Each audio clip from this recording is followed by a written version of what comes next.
जैसे हम भगवान के भक्त महापुरुषों को प्रणाम करते हैं, ऐसे हम अपने देश के भक्तों को प्रणाम करते हैं, जो हमारे देश का मंगल सोचे, हमारे देशवासियों का मंगल सोचे। वो हमारा हृदय है। एक व्यक्ति से अगर पूरा गांव नष्ट हो रहा हो, अगर एक जिला एक गांव से नष्ट हो रहा हो, अगर एक जिला से पूरा देश नष्ट हो रहा हो, तो उसको शासन में ले लेना चाहिए। बस आपका चिंतन सही होना चाहिए, धर्मयुक्त होना चाहिए, कोई परास्त नहीं कर सकता। ये तो बाहरी सुरक्षा है। आंतरिक सुरक्षा भगवान की होती है, जिसमें वो दिव्य शक्तियां तुम्हारे साथ रहेंगी कि ये चूक हो जाए तो हो जाए, लेकिन वो चूक करने वाली नहीं। MS बिट्टा जी, राधे राधे महाराज जी, श्री हरिवंश, आपके चरणों में कोटि कोटि प्रणाम। हे गुरुदेव, मेरे ऊपर 14 बार हमले हो चुके हैं। महाराज जी, आप आगे लिख रहे हैं कि इन्होंने जब भी प्रभु से कुछ मांगा मातृभूमि के लिए, तो इनका दर्द भी गायब हुआ है, एक शक्ति ने इनको संभाला है। और 20 साल पहले मेहंदीपुर बालाजी महाराज जी से आपने देश के लिए मांगा था, वो इनको मिला भी। और राम सेतु तोड़ने की जब बारी आई तो इन्होंने कसम खाई थी कि राम सेतु नहीं टूटे, तो वो भी सफल हुई। महाराज जी, जिसने मुझे आज तक इस देश की सेवा करने के लिए बचाए रखा, ऐसी कृपा की प्रभु ने। क्या हम देश के लिए और दूसरों के प्राणों की रक्षा के लिए कुछ भी मांगते हैं तो भगवान पहले सुनते हैं? और अगर ऐसा है गुरुदेव, तो सारा विश्व अपने देश की सुरक्षा और उन्नति के लिए मांगे तो भगवान सुनेंगे? भगवान का एक स्वभाव है, बहुत करुणामय स्वभाव है।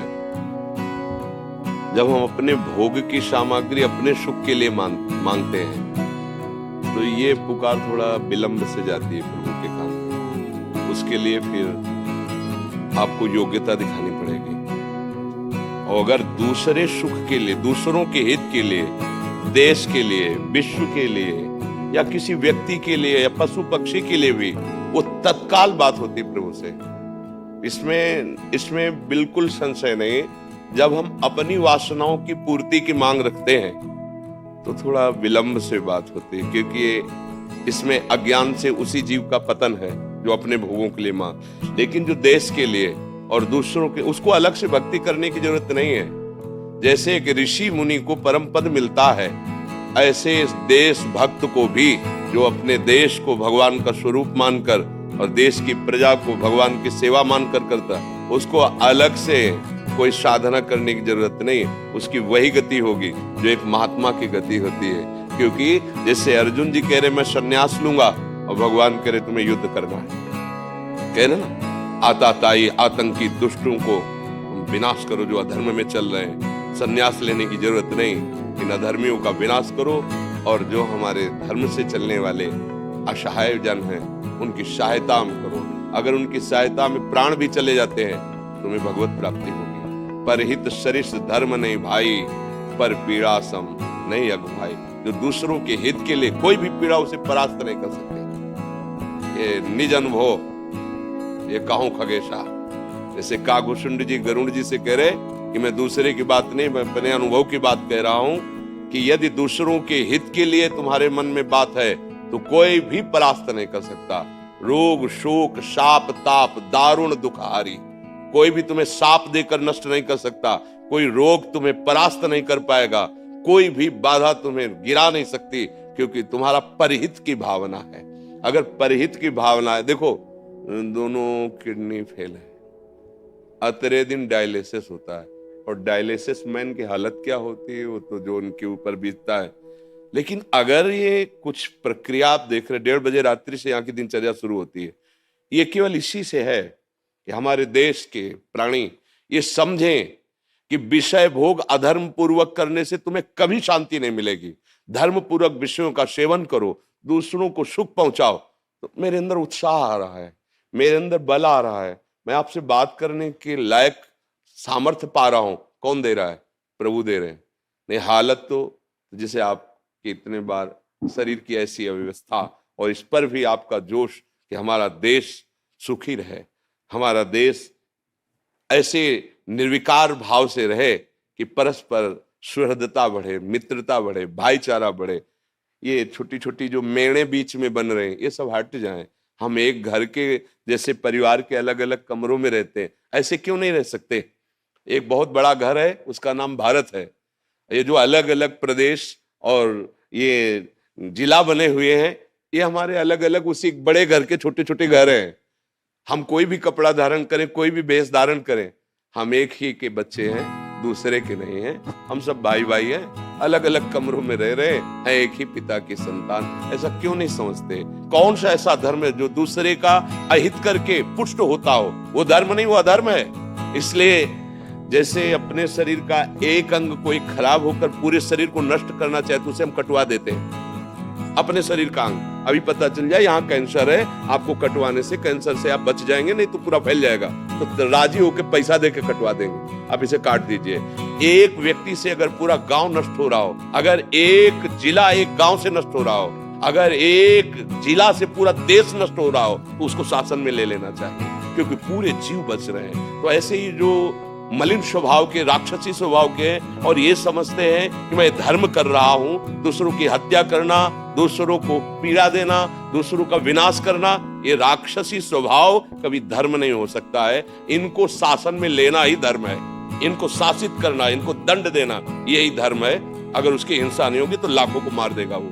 हम देश और प्रजा और विश्व शांति के लिए ऐसे अधर्मियों पर शासन करें जो अपनी बात को समझते नहीं है, केवल अपनी मनमानी को धर्म मान करके दूसरों की हिंसा, दूसरों को दुख पहुंचाना, दूसरों को विनाश करना, वो कोई भी हो, कहीं का भी हो, किसी भी धर्म का हो।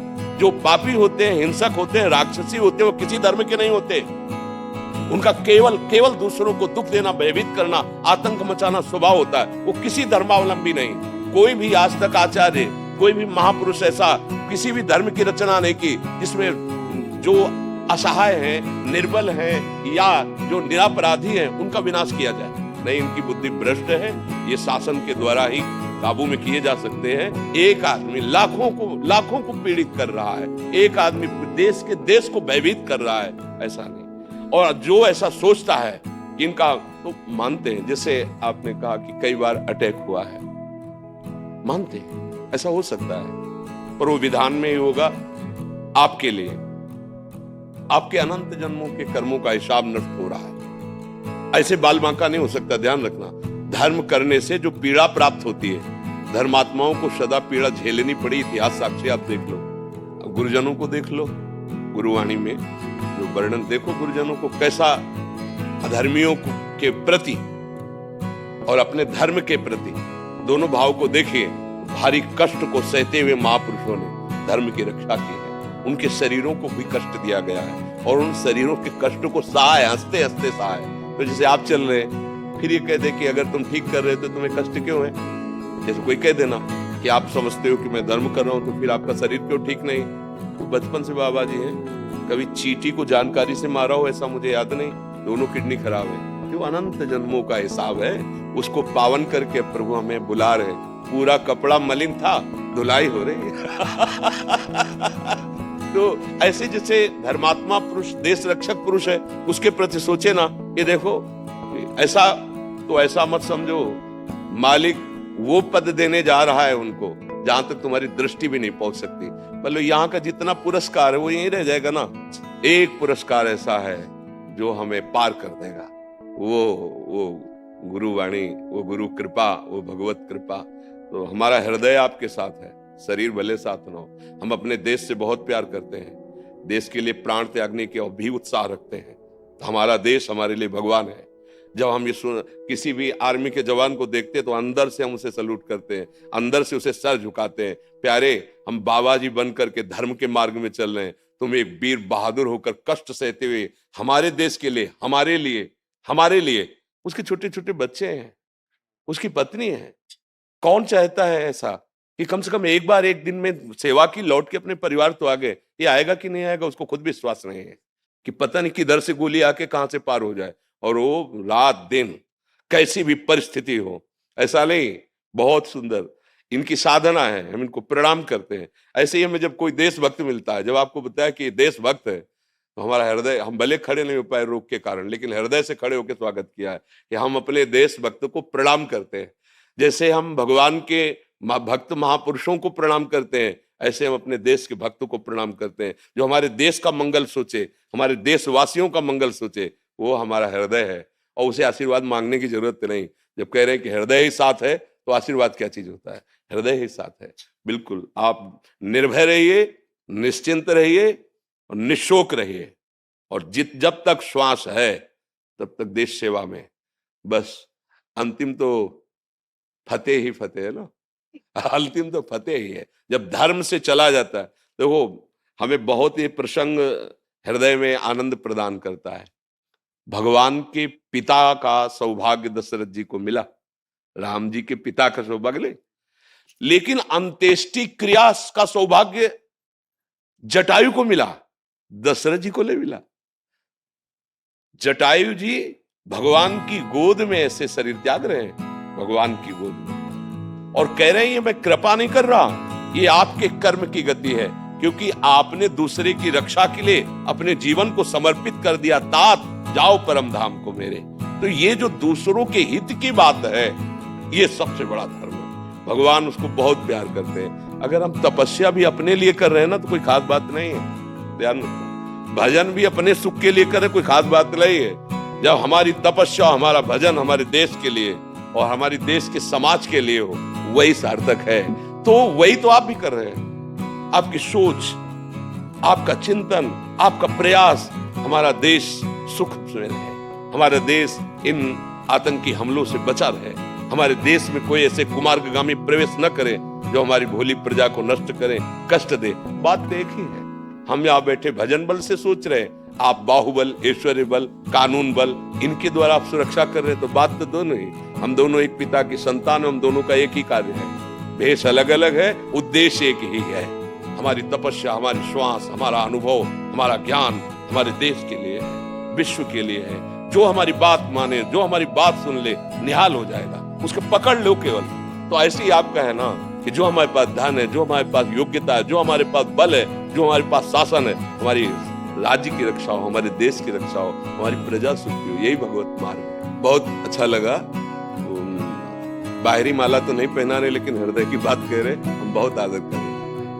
आप बिल्कुल निश्चिंत रहिए। जो पूछना चाहता था वो जवाब मिल गया। बिल्कुल आप निश्चिंत रहिए। आप खुद अनुभव करेंगे, जैसे आप अनुभव किए हैं पीछे, ऐसे आप खुद अनुभव करेंगे कि हरि और गुरु की कृपा क्या होती है, संतों की कृपा क्या होती है। वो ऐसे थोड़ी होता है कि माथे में हाथ रख दिया तो ये दृष्टि और संकल्प हो जाए तो मूकम करोति वाचालम पंगुम लंघयते गिरिम यत् कृपा तमहम बंदे परमानंद माधवम। मूक भी वेद बोल दे और लंगड़ा भी पहाड़ चढ़ जाए, छोटा सा सांप का बच्चा गरुड़ को खा जाए।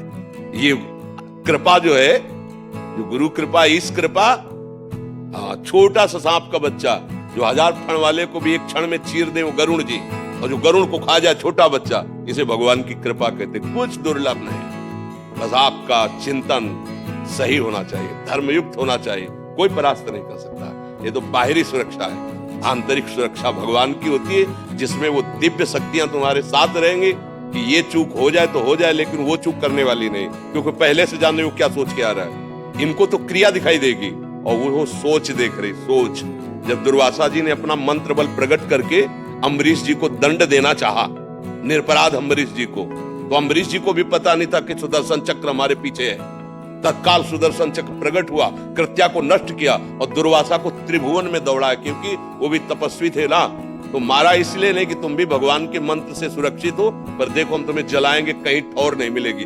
त्रिभुवन में ठौर नहीं मिली, लौट के अम्बरीश जी के पैर में पड़ा आग, तभी वो सुदर्शन चक्र शांत हुआ। तो ये कोई भूल न करे कि मान लो आप गृहस्थ में धर्म से चल रहे, अरे ये क्या, नहीं नहीं, यही भूल हो गई थी दुर्वासा जी को कि मैं तो वलकल की लंगोटी लगाता हूँ, दूब का रस पीता हूँ, ये चक्रवर्ती सम्राट राजा रानियों के बीच में रहता है, ये मेरी बराबरी का। नहीं नहीं, उद्देश्य, खास बात उद्देश्य, भेष नहीं, उद्देश्य। अगर दोनों का उद्देश्य एक है तो एक पैंट शर्ट में, कुर्ता पैजामा में भी महात्मा है और एक विरक्त में भी महात्मा। और उद्देश्य बिगड़ जाए तो भेष में भी उद्देश्य ना होने पर सब पाखंड नाटक हो जाएगा। ये अरे आप बस खड़े खड़े, धन्यवाद।